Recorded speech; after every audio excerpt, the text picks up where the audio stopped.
I vanished on a Saturday morning, leaving my sister standing outside my apartment with 3 children and enough bags to last for months. The expression on Jennifer's face when she understood I was not returning is something I will never witness but have pictured 1,000 times. Confusion shifting into panic, panic turning into anger. Honestly, even now, the thought brings me a dark kind of satisfaction that I am not completely proud of. However, this is not a tale of revenge. It is about what takes place when family love sours into duty, when helping someone becomes supporting their downfall, and when asserting no is the bravest act you can perform. My name is Catherine Taylor. I am 32 years old. I work with figures because they do not deceive me. Until 3 months ago, I was drowning in another person's life while mine slipped away with each canceled plan. The cruel part of being the dependable sister is that nobody asks if you want the responsibility. They hand it to you with a grin that says, "Both congratulations and you have no choice," then act amazed when you do not fall to your knees with gratitude. I lived in a modest apartment on the east side of town. Nothing luxurious, but it belonged to me. Every Saturday, I drove to my parents' house for dinner, sitting in their driveway for a few extra minutes, sometimes gripping the steering wheel so tightly my knuckles turned pale, wondering why I could not simply turn around and go back home. Family is family after all, that is. What my mother always repeated, usually while handing me another duty I never asked for. This particular Saturday, Jennifer's worn-out Honda was already parked in the driveway when I arrived. My sister is 3 years older than me, 35, with 3 children, Emily, who is 12, Liam, who is 10, and Ellie, who just turned 8. They are wonderful kids but definitely keep us busy. Jennifer has been divorced for 2 years and is determined to find husband number 2. There is something nobody mentions in my family. My parents cover half of Jennifer's rent, and I pay the rest. Not because anyone requested it from me, but because when Jennifer was crying about possibly losing her apartment, Mom looked at me with those guilt-ridden eyes and said, "Catherine, darling, you don't have children. You can afford to help." Just like that. It was not a question, not open for debate, simply expected. I knocked on the door and was greeted by the usual disorder. The kids shouting, Mom trying desperately to calm them down, and Dad's television murmuring some sports event. Amid the sounds, I heard Mom announce loudly, "Catherine's here," in that tone she uses when something is either a disaster or a cause for celebration. Mom opened the door wearing the smile reserved for moments when she wants something. She is 58, works part-time at the local library, and has mastered the skill of making you feel guilty while pretending to be lighthearted. Dad glanced up from his recliner, 61, retired from the postal service, spending his later years comfortably. Watching sports and grumbling about blood pressure pills, he said, "Hey, kiddo, how's work?" I replied, "Same old story. The numbers never lie, but people sure try to twist them." He laughed and returned to his game, completely oblivious that in about 2 hours, his favorite daughter would ask me to sacrifice my entire life just for her convenience. I found Jennifer in the kitchen trying to stop Ellie from yanking Liam's hair, while Emily sat at the counter, scrolling through her phone as if the surrounding chaos was merely background noise. This scene was so recognizable, I could have directed it blindfolded. Jennifer has always been quite striking, with blonde hair and blue eyes, and that smile she learned to use like a weapon early on. She is the type who assumes her problems are instantly everyone else's crisis. Since the divorce, she has been dating nonstop, going out 2 or 3 nights a week and leaving the kids with whoever is available, usually me. At least twice weekly, Jennifer shows up at my apartment after work with all 3 kids in tow. She wears that expression, the one that says she needs a favor, but will pretend she is doing me one. "Hey, Catherine," she says. "I know this is last minute, but I have a date tonight and really need someone to watch the kids." What am I supposed to say? Let 3 children suffer because their mother cannot plan ahead. So I cancel my plans, order pizza for 4, and spend my evening managing the chaos. In the evenings, I find myself refereeing disputes between Liam and Ellie, while Emily withdraws into her phone, likely wishing she could be anywhere else just like I do. Weekends prove to be even more challenging. Jennifer and Mom decide they need to go shopping, and somehow I end up being the one stuck babysitting all day. It is never asked politely, but simply expected, as if I have no better plans for my Saturday than to chase after 2 energetic children while their mother tries on clothes beyond her budget. I have attempted to bring up my feelings before. I have said things like, "Jennifer, I need some time for myself as well," or, "Perhaps we should organize a schedule so that these plans are not always last minute." However, every time I mention it, tears immediately appear along with a speech about how difficult it is to be a single mother, and her search for someone who can be a father to her children. Then, my parents join in with their usual lecture about how family comes first, and accuse me of selfishness for not supporting my sister during her struggles. Selfish. That word has been thrown at me so often over the past 2 years, I have started to believe it. As if wanting one evening alone was somehow the same as abandoning orphans in a snowstorm. Yet this Saturday felt different from the very moment we sat down for dinner. Jennifer had a radiant glow, and she kept sharing secretive looks with my parents as though they were all part of some beautiful and exciting secret. She declared with dramatic flair as she sliced into her pot roast, "I have some news." My parents responded with nods, as if rehearsed for this precise moment. Jennifer went on, "I met someone," and I could almost hear the violins playing in her mind. "His name is Derek, and he is truly wonderful. We have been seeing each other for about 3 weeks now." "That is fantastic, honey," my mother exclaimed, her face lighting up as though Jennifer had just announced she won a major award. Then Jennifer added, "And you knew this was coming, because there was always a catch with her. I truly believe this could be something serious. He is unlike the other men I have dated. He is steady, has a solid job, and he seeks something meaningful." I braced myself for the usual twist. With Jennifer, there was always a twist, and it often hit me like a surprise blow. "The only thing is," she said, glancing at the children who were busy creating abstract art with their mashed potatoes, "I have not told him about Emily, Liam, and Ellie yet. I want to make sure we are secure before involving them." There it was, the inevitable twist playing out slowly. Ignoring the fact that Ellie was launching peas at Liam like tiny green missiles, Jennifer continued, "Derek invited me to go away with him this weekend. There is a beautiful mountain resort around 2 hours from here, and he got us a cabin." My fork froze just before reaching my mouth. "Here it comes."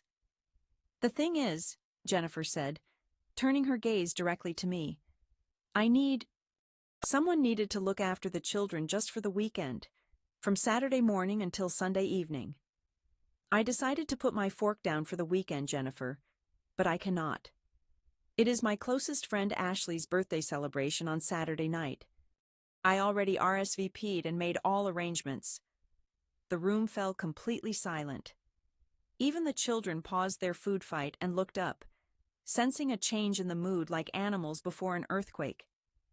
Before Jennifer could reply, Mom suddenly spoke up, as if propelled by an unseen force. "Catherine, darling, your sister is far more important than some friend's birthday celebration." Some friend. I felt my tone growing louder, and for once, I did not hold it back. Ashley has been my best friend since college, and I am exhausted from being the go-to babysitter every time Jennifer has a date. Jennifer's eyes began to fill with tears. That was her trademark reaction.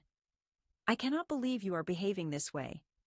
I am simply being realistic. I already babysit twice weekly and pay half of your rent. When will I get a chance to enjoy my own life?" "You are selfish," Mom said sharply, thrusting that word like a weapon once again. "Jennifer needs to build her own personal life. Then maybe she should be honest with Derek about the children instead of deceiving him." Jennifer's face first turned pale, then flushed red. She grabbed her purse and the children's backpacks, almost dragging them toward the door. Ellie began to cry, confused by the adults' tension and sensing that something in her little world was wrong. I could hear the car door slammed shut, the engine roared to life, and then all became quiet except for the grandfather clock ticking steadily in the hallway. Then it began again. The lecture I had heard countless times before, but with sharper intensity this time. "Are you happy now?" Mom asked, her tone colder than I had ever heard. She is a single mother struggling through a difficult period. She deserves someone who can truly be a father to those children. And I deserve to live my own life. "You are being selfish, Catherine. Family must come first." "Fine. If you care so much about Jennifer's love life, then take care of Emily, Liam, and Ellie for the weekend." "I simply cannot do it," Mom replied quickly, switching tactics with flawless skill. "My back has been tormenting me all week. I injured it moving that bookshelf. And I have blood pressure problems," Dad added in. "The doctor insists I must avoid any stress. 3 kids for an entire weekend? That is just too much." They continued for 20 minutes, taking turns blaming me with waves of guilt and accusations. I was selfish. I was ungrateful. I did not understand what real responsibility meant. Jennifer had given up everything for those children, and the least I could do was help her find happiness. By the time they finished, I felt as though I had been hit by a truck. These were my parents, the people who were supposed to love me unconditionally. Yet here they were, treating me like some kind of monster just because I wanted to go to my friend's birthday celebration. "Fine," I said at last. "I will watch them." "Oh, honey, that is wonderful," Mom said, quickly returning to her usual warmth. "I knew you would change your mind. You are such a caring sister." I drove home in a single day. The first thing I did was call Ashley. "Hey girl, what's going on? I can't make it tomorrow night. Family emergency." "Oh no, is everything all right?" "Yeah, it will be. I promise. I'm sorry. I know how much effort you put into organizing this." "Don't worry about it. There will be other birthdays." But after hanging up, I wondered if there would really be other friendships. How many times could I cancel before people stopped inviting me altogether? Saturday morning arrived too soon. Exactly at 9 o'clock, Jennifer appeared at my door carrying 3 duffel bags, her smile so bright it could light up a small town. "You are a lifesaver," she said, nearly bouncing with excitement. "I packed enough clothes for 2 days, and there are snacks in Emily's bag. Oh, and Liam needs his inhaler in case he gets too anxious." The weekend turned out to be chaotic. Liam and Ellie constantly fought, not just usual sibling quarrels, but intense battles requiring nonstop interference. Emily was moody and asked repeatedly when her mom would return. Honestly, I had no good answer. They disliked everything I cooked. Despite bringing what felt like half of a toy store, they complained about boredom. My living room became a total mess, with games and toys strewn everywhere. On Sunday afternoon, while I was in the kitchen preparing sandwiches and trying to maintain some calm, a loud crash came from the living room. I hurried in to see my brand new television screen covered in spiderweb-like cracks, with Liam standing there holding the remote control, tears streaming down his cheeks. "I did not mean to," he cried, his sobs starting to grow. Ellie shoved me, and I retaliated. "I did not," Ellie shouted back, her face flushed with anger. That television was mine, the one I had saved for many months to afford, representing numerous nights spent staying home instead of going out in order to save money, destroyed within moments. On Sunday evening, Jennifer finally arrived close to 8 o'clock. She appeared calm and cheerful, as though she had experienced the most wonderful weekend of her life. Her skin shimmered from fresh mountain air and romance. "How did it go?" she asked. barely noticing the children who were already putting on their shoes. "They broke my television," I said. "Oh, that is unfortunate," she replied indifferently, as if I had mentioned something trivial. "Kids, you know, time to head home now, everyone." That was all. No apology, no offer to contribute toward fixing it, and no recognition of all the time I had sacrificed over the whole weekend. She gathered the children and left, leaving me alone in my apartment with a shattered television and the smell of spilled juice deeply soaked into my carpet. Several weeks went by. I had the television repaired, paying $300 out of my own funds. I caught up on the work I had missed while managing 3 children throughout the weekend. I attempted to regain a sense of normality. But something inside me had changed, as if the very ground beneath me finally gave way under too much pressure. Then I ran into Tiffany at the supermarket. Tiffany is Jennifer's friend, yet over the years we had become close. She is one of the few people who knows just how much Jennifer depends on me for babysitting. "Catherine, hi," she said, but her expression turned uneasy when she saw me. "Listen, I need to tell you something. Maybe I shouldn't, but I think you deserve to know." My heart sank. "What is it?" "I had coffee with Jennifer yesterday, and she confided in me about her plans with Derek." "What plans?" Tiffany glanced around nervously, as if she feared someone might overhear our conversation. "She wants him to move into her place, but she still hasn't mentioned the kids to him." I stared at her, trying to grasp what I was hearing. "What exactly do you mean?" "She intends to send Emily, Liam, and Ellie to live with you for several months, until she can gradually introduce Derek to the idea of having children around. She thinks you can care for them during the day while you are at work. Maybe you could hire a babysitter if needed. She believes you wouldn't object since you do not have children yourself. Presumably, I would pay for the babysitter?" "Well, yes. She said money will be tight with Derek living there," Tiffany admitted. I somehow managed to thank Tiffany and finished my shopping, but my mind was consumed by Jennifer's plan. She had been trying to unload her children on me for several months, expecting me to cover their childcare expenses, and deceiving Derek about their existence. She was ready to put her children's emotional health at risk for my entire life, just so she could pretend with some guy she barely knew for 3 weeks. Then I realized something that completely shifted my perspective. If I caused a big scene, they would just guilt me once more. Mom would sob over Jennifer's difficult life. Dad would lecture me about the importance of family loyalty. Jennifer would cry about how I was destroying her chance at happiness. And somehow, I would end up taking care of those children anyway. So I made up my mind to handle it more cleverly. The next morning, I contacted my landlord, Mr. Coleman. He is an older man who owns 3 rental properties in town. I had been a reliable tenant for 2 years, always paying rent on time and never causing any trouble. "Mr. Coleman, this is Catherine Taylor. I need to discuss ending my lease early due to family reasons." He replied, "You've been a great tenant, Catherine. If you can move out by the end of next week, we will consider it settled. I already have someone interested in the place." I hung up feeling much lighter than I had in a long time. I had 2 weeks to find a new home and move before Jennifer's scheme could begin. I spent my lunch break searching for apartments on the opposite side of town, far enough away that Jennifer could not just drop by unexpectedly. With 3 children and a heartbreaking story, I found the perfect spot. I found a 1-bedroom apartment in a complex close to the river. It was actually more affordable than my current place, and the landlord promised I could move in within a week. I took some time off work to pack and relocate. I didn't inform anyone about my plans.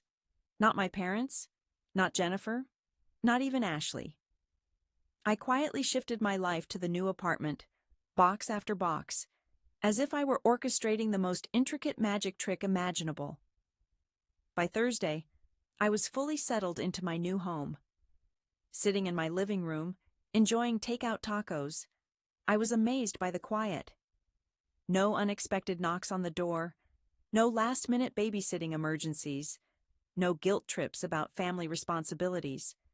When my phone rang and Mom's name appeared, I immediately anticipated the reason for her call. "Catherine, darling, I wanted to invite you over for dinner on Saturday. Your father is making his famous barbecue ribs." Her voice sounded off, like she was forcing a casual tone. This was the dinner where they planned to reveal Jennifer's scheme, filled with emotional pressure and the expectation that I would simply accept it. "That sounds wonderful, Mom. I will be there." On Saturday afternoon, I drove to my parents' house, knowing this was likely the last family dinner I would have for a considerable time. But I was prepared. More than prepared. Jennifer's car was already parked in the driveway when I arrived. Looking through the window, I saw Emily, Liam, and Ellie running around in the backyard while Dad tended the grill. Everything seemed so ordinary, so ideally familial, resembling a scene from an advertisement featuring caring relatives and Sunday dinners. Catherine, my mother, embraced me as I entered. Perfect timing. We were nearly ready to eat. We settled at the picnic table in the garden. The children behaved fairly well, likely because they were outdoors with plenty of space to move about. For a brief moment, I almost felt a pang of nostalgia for those uncomplicated family meals, back when the greatest concern was whether Liam would finish his vegetables. Then Jennifer spoke up after we had been eating for several minutes. "I have some exciting news." Mom and Dad exchanged looks.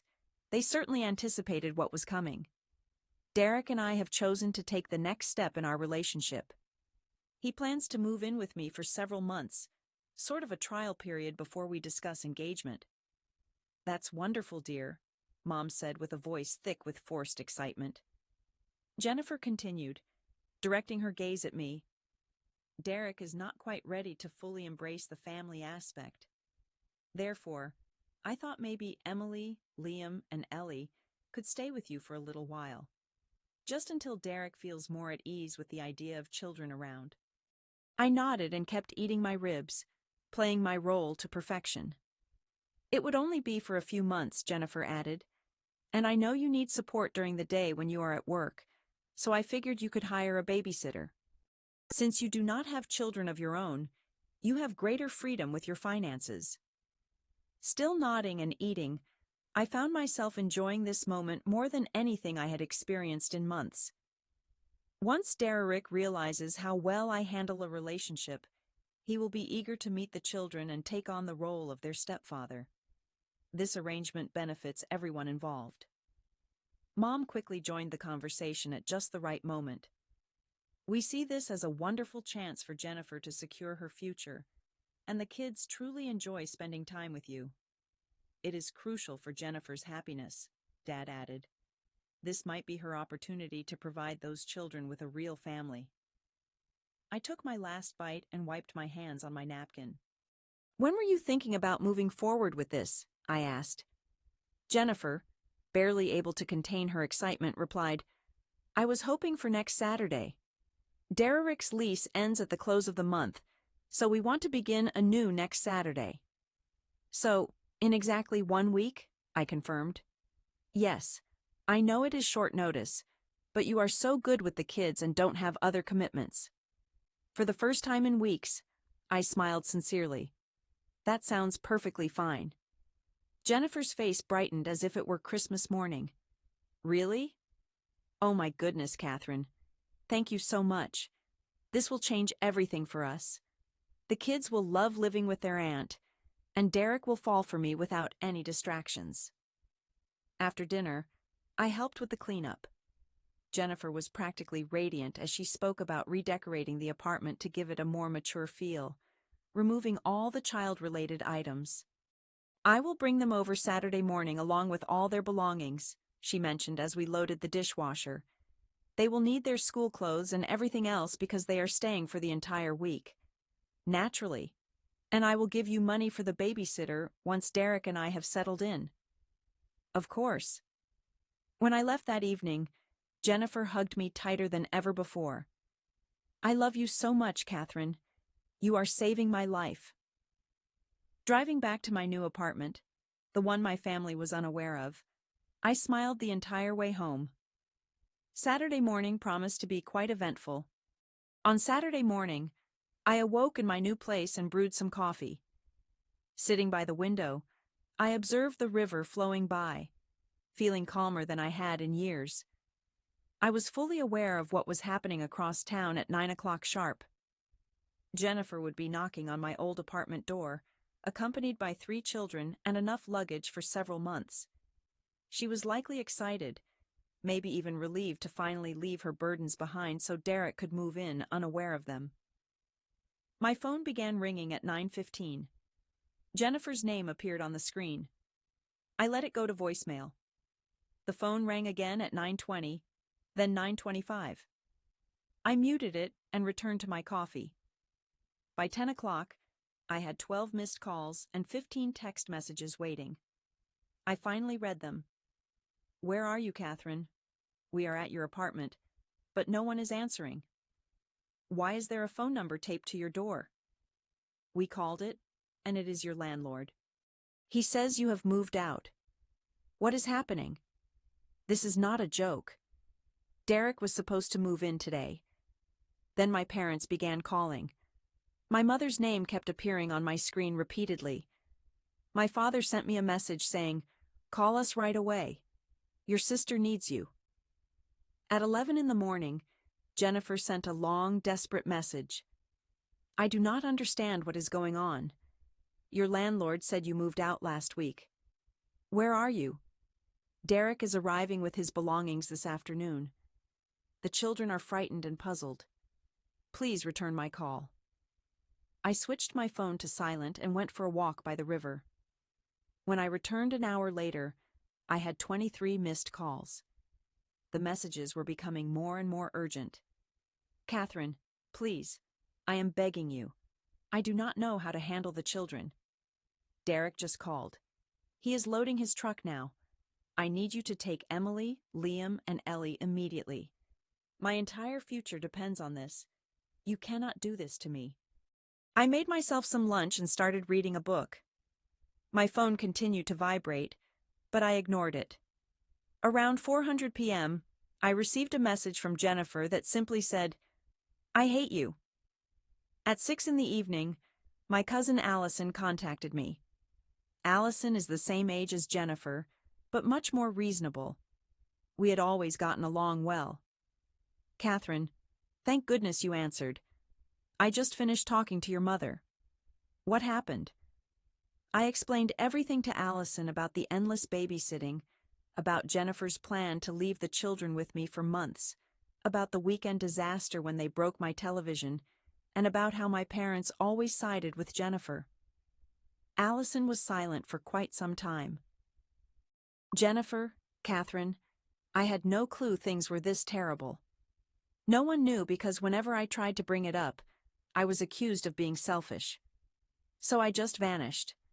I relocated. I now have an apartment on the other side of town. They cannot track me down because I do not want to be found. What happens next? I am unsure, but I refuse to be Jennifer's unpaid babysitter anymore." "That's great for you," Allison said decisively. "Truly, that's great for you." 2 weeks later, Allison got in touch with news that was better than anything I had hoped for. "You will not believe this. I heard the entire situation with Derek. When Jennifer failed to get the kids to you, she was trapped. Derek appeared with a moving truck prepared to settle in, only to find 3 children he had never been told about. Jennifer had to admit she had been deceiving him for months about having kids. I held my breath. He was furious over the lie and packed up his belongings immediately. He told her he couldn't trust someone who lied about something so important. I was not shocked, but I felt truly sorry for the children. They deserved better than to be treated like hidden secrets. How is she handling it? Not well. She's been calling everyone in the family, trying to persuade them to convince you to return. But honestly, Catherine, people are beginning to see through her theatrics. Uncle Philip asked Mom why you are expected to care for Jennifer's kids when she should be responsible herself. A few days later, Mom called. I almost didn't pick up, but something pushed me to answer. It was Catherine. Her tone was icy. "We need to talk. You destroyed your sister's life. Derek was perfect for her, and now he is gone because you refused to support our family." Mom Jennifer ruined her own relationship by lying about having children. She was protecting her future, yes, but she was dishonest and expected me to cover for her. You are isolating yourself from this family with your selfishness. You excluded me first when you decided my life mattered less than Jennifer's. Mom stayed silent for a moment. "What do you want from us, Catherine?" "I want you to realize that I am not Jennifer's backup parent or her free babysitter. I have my own life. So, you will never help with the kids again. I refuse to be taken for granted once more. I guess there is nothing left to discuss." "I suppose not." She ended the call. That evening, I received one last text from Jennifer. It was harsh. "You are dead to me. I never want to see you again. You ruined my life, and I will never forgive you." After reading that message, I did what I had been considering for weeks. I logged into my bank account and stopped the automatic rent payment for Jennifer. Half of her rent was gone just like that. I made a screenshot of the cancellation and sent it to Jennifer with a message. "Since I am dead to you anyway, I assumed you wouldn't want my help with rent either." Then I blocked her number. I had blocked my mom's number, as well as Dad's. For the first time in 2 years, my weekends belonged entirely to me. I could make plans without worrying about Jennifer showing up with 3 children. I was free to go out after work without constantly checking my phone for urgent babysitting calls. I was finally living life on my own terms. Emily threw me a late birthday party to compensate for the one I had missed. "You seem different," she said while we enjoyed the cake. "Happier," I replied. "I feel like I can finally breathe again." It has been 3 months since I vanished from my family's world. I do not know when or if I will speak to them again.